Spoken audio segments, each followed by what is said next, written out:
pertama adalah runoff. Runoff merupakan bagian dari curah hujan yang mengalir menuju sungai, danau, dan laut. Runoff biasanya terjadi akibat vegetasi, tanah, dan cekungan yang tidak lagi mampu menahan maupun menyerap air, sehingga mengakibatkan terjadinya runoff ataupun air yang mengalir di atas permukaan tanah. Runoff dapat mengakibatkan kerusakan, dapat menentukan kerusakan akibat erosi dan banjir. Nah, berikutnya adalah faktor-faktor yang mempengaruhi runoff. Runoff sendiri dapat dipengaruhi oleh berbagai faktor, seperti intensitas hujan, kemudian curah hujan, durasi hujan, luas dan bentuk das atau daerah aliran sungai, kemudian juga dipengaruhi oleh topografi dan tata guna lahan. Nah, semua hal-hal tersebut dapat mempengaruhi besarnya runoff atau mempengaruhi bagaimana terjadinya dan proses runoff. Nah, lalu bagaimana proses terjadinya runoff? Nah, dalam proses terjadinya runoff, pertama-tama air yang ada di sungai maupun di danau dan di laut akan mengalami penguapan atau evaporasi. Nah, air-air yang sudah mengalami evaporasi tadi akan membentuk awan. Setelah awan terbentuk dan terkumpul, maka saat terjadi hujan, maka air-air yang turun akan diserap oleh tanah, cekungan, dan vegetasi. Nah, hal-hal tersebut, air yang diserap oleh tanah, cekungan, dan vegetasi akan mengakibatkan terjadinya infiltrasi. Nah, infiltrasi itu merupakan mengalirnya air di bawah permukaan tanah. Kemudian, air yang tidak mampu diserap oleh cekungan, vegetasi, dan tanah akan mengalir di atas permukaan tanah. Nah, air yang mengalir di atas permukaan tanah tersebut akan menuju ke sungai, danau, dan laut. Nah, proses tersebut disebut sebagai proses runoff. Berikutnya adalah air permukaan. Nah, runoff yang sebelumnya sudah kita jelaskan tentunya akan mengakibatkan terjadinya air permukaan. Ada beberapa faktor yang dapat menyebabkan terjadinya air permukaan. Nah, faktor-faktor ini juga dapat mempengaruhi besarnya atau proses terjadinya air permukaan. Faktor-faktor tersebut diantaranya adalah intensitas hujan, derajat kemiringan lahan ataupun lereng, kemudian ada durasi hujan, kemudian ada lamanya curah hujan, distribusi curah hujan, kemudian ada arah pergerakan curah hujan, jenis tanah, dan tentunya penggunaan lahan. Nah, contohnya di sini adalah intensitas hujan. Intensitas hujan, kemudian lamanya hujan atau durasi curah hujan, tentunya sangat berpengaruh terhadap air permukaan. Semakin besar curah hujan dan semakin lama pula durasi hujan tentunya dapat mengakibatkan air permukaan yang lebih besar. Kemudian faktor lainnya seperti derajat kemiringan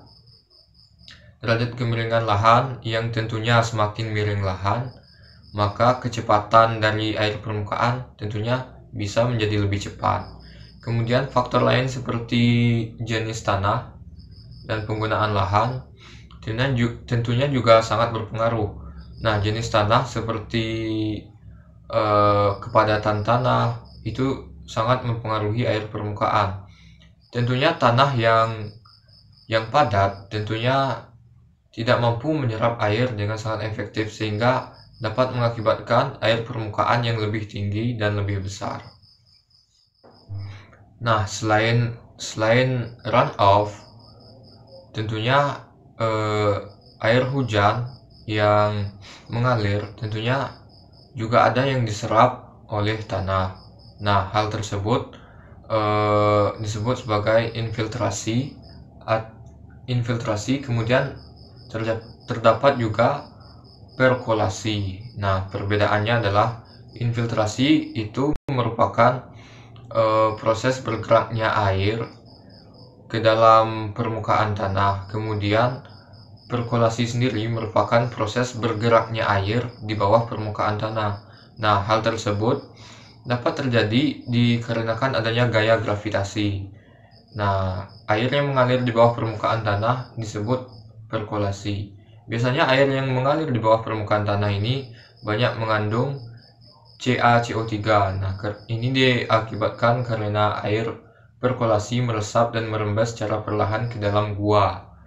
Gua di sini merupakan gua-gua atau rongga yang terdapat di bawah permukaan tanah. Nah, sehingga mineral pada batu gamping yang didominasi oleh kalsit ataupun CaCO3 lebih banyak terbawa. Sama halnya dengan runoff dan air permukaan, perkolasi, hasil dari perkolasi atau air yang mengalir di bawah tanah juga nantinya dapat mengalir sehingga akhirnya menuju ke permukaan laut. Nah, nanti air-air yang sudah menuju ke permukaan laut akan kembali terjadi proses evaporasi ataupun penguapan. Nah, untuk proses evaporasi sendiri nanti akan dijelaskan oleh teman saya. Nah, kemudian tentunya terdapat faktor-faktor yang mempengaruhi terjadinya perkolasi ataupun air yang mengalir di bawah permukaan tanah. Sama halnya dengan runoff dan air permukaan, perkolasi juga sangat dipengaruhi oleh tekstur tanah dan jenis tanah. Nah, seperti yang kita ketahui, perkolasi merupakan air yang mengalir di bawah permukaan tanah, sehingga apabila tanahnya semakin padat dan rongga-rongga di bawah tanahnya juga semakin sedikit, maka laju ataupun kecepatan air yang mengalir di bawah tanah atau proses perkolasi akan semakin melambat. Sebaliknya, apabila tekstur tanah berongga, terdapat rongga-rongga yang banyak di bawah tanah, tentunya hal tersebut akan mengakibatkan proses terjadinya perkolasi ataupun air yang mengalir di bawah tanah menjadi semakin lebih cepat. Evaporasi dan transpirasi. Transpirasi adalah proses hilangnya air dalam bentuk uap dari jaringan hidup tanaman yang terletak di atas permukaan tanah melalui stomata, lubang kutikula, dan lentisel. Sedangkan evaporasi adalah proses pertukaran air permukaan bebas di atas permukaan tanaman atau bangunan menjadi molekul uap air. Evaporasi menjadi 3 siklus. Siklus pertama itu siklus pendek. Air laut menguap menjadi gas karena panas matahari. Uap air tersebut mengalami kondensasi dan membentuk awan, kemudian menjadi turun hujan. Yang kedua, siklus sedang. Air menguap menjadi gas karena panas matahari. Uap tersebut bergerak ke arah daratan sekaligus menjadi awan. Kemudian hujan turun di daratan sehingga air hujan itu mengalir kembali ke laut. Siklus ketiga yaitu siklus panjang. Air menguap karena panas matahari. Uap air tersebut mengalami sublimasi. Saat pembentukan awan, uap tersebut mengandung kristal-kristal es. Saat awan sudah menjadi awan, turun salju. Saat turunan salju itu membentuk gletser. Gletser mencair menjadi aliran sungai menuju langsung ke laut. Peran transpirasi. Yang pertama, pengangkutan air ke daun dan distribusi air antar sel. 2. Penyerapan dan pengangkutan air atau hara. 3. Membuang kelebihan air. 4. Pengaturan pembukaan stomata. 5. Mempertahankan suhu daun. Transpirasi menjadi 3, yaitu transpirasi kutikula, transpirasi stomata, dan ketiga yaitu transpirasi retikuler. Perbedaan transpirasi dan evaporasi adalah sebagai berikut. Yang pertama, transpirasi adalah proses fisiologi atau fisika yang mengalami termodifikasi, sedangkan evaporasi merupakan proses fisika murni. Transpirasi diatur bukan stomata, sedangkan evaporasi tidak diatur oleh bukan stomata. Transpirasi diatur berbagai macam tekanan, sedangkan evaporasi tidak diatur oleh tekanan. Transpirasi terjadi di jaringan hidup, makhluk tumbuhan atau jaringan hidup atau tanaman. Evaporasi tidak terbatas pada jaringan hidup. transpirasi adalah mengalami permukaan sel basah, sedangkan evaporasi adalah permukaan yang menjalankannya menjadi kering. Assalamualaikum warahmatullahi wabarakatuh. Perkenalkan, nama saya Inan Rahima, 20. Saya akan menjelaskan tentang evapotranspirasi. Adalah proses gerakan air dari sistem tanah ke tanaman, kemudian ke atmosfer atau transpirasi, dan gerakan air dari sistem tanah ke permukaan tanah, kemudian ke atmosfer. Selanjutnya, faktor yang mempengaruhi jumlah dan kecepatan evapotranspirasi: tersedianya uap air di permukaan tidak dapat terjadi dari tanah yang benar-benar kering. Kedua, kandungan uap air udara di atas permukaan. 3, temperatur udara dan permukaan yang mengandung uap. Keempat, kekuatan angin.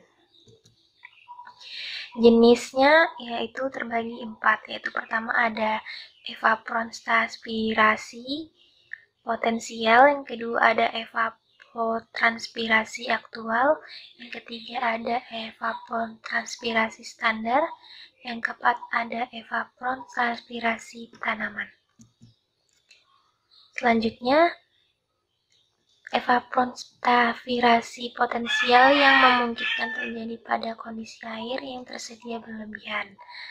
Terjadi jika pada suatu daerah sempit, di tengah-tengah daerah yang luas, tidak terpisah, seluruh permukaan tertutup vegetasi yang seragam. Dalam kondisi kelembaban, tanah tidak terbatas. Selanjutnya, evapotranspirasi aktual adalah evapotranspirasi yang terjadi pada kondisi air yang tersedia terbatas. Aktual dipengaruhi oleh proporsi permukaan luar yang tidak tertutupi tumbuhan hijau pada musim kemarau. Selanjutnya, evapotranspirasi standar. Evapotranspirasi standar pada suatu permukaan standar yang dapat diperoleh dari lahan tajuk penuh oleh rerumputan hijau yang ditanam pada lahan subur berkadar air tanah cukup tinggi antara 8 sampai 15 cm. Selanjutnya, evapotranspirasi tanaman adalah evapotranspirasi dari suatu lahan luas dengan tanaman sehat berkecukupan dan bebas hama penyakit yang ditanam pada kondisi air tanah optimum dan mencapai produksi penuh di bawah keadaan suatu iklim tertentu. Selanjutnya, faktor yang berpengaruh terhadap evaporasi itu ada 5. Yang pertama, suhu udara, angin, tekanan uap, sifat dan bentuk permukaan. Yang kelima adalah kualitas air. Di slide ini adalah rumus yang digunakan dalam kebutuhan air. Dan ini adalah contoh soalnya, yaitu pada sebuah daerah irigasi, evapotranspirasi potensial Penman modifikasi adalah 2,8 mm per hari per lokasi. Di sawah dianggap sama pada setiap bulannya, yaitu sebesar 3 mm per hari. Jangka waktu penyerapan lahan untuk daerah tersebut diberikan 45 hari. Dan jumlah air untuk penjenuhan dan lapisan air adalah 250 mm. Hitunglah kebutuhan air untuk penyiapan lahan. Nah, di sana sudah tertera langkah-langkahnya untuk penyelesaian dari contoh soal tersebut, dan didapatkan hasil sebesar 1.393